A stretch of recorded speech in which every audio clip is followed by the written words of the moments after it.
Benchmarks are mental anchors. The most useful benchmarks when it comes to fractions will be 0, 1/2, and 1. Let's compare 3/8 and 5/7. Both of these numbers are less than 1, but are they more or less than 1/2? Half of 8 is 4, which tells me that 3/8 is going to be less than 1/2 since 3/8 will be less than 4/8. 5/7 will be greater than 1/2 since half of 7 is 3.5.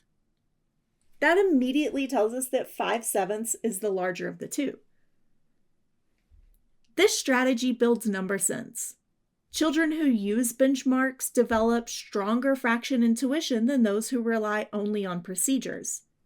And you're learning how to nurture that intuition.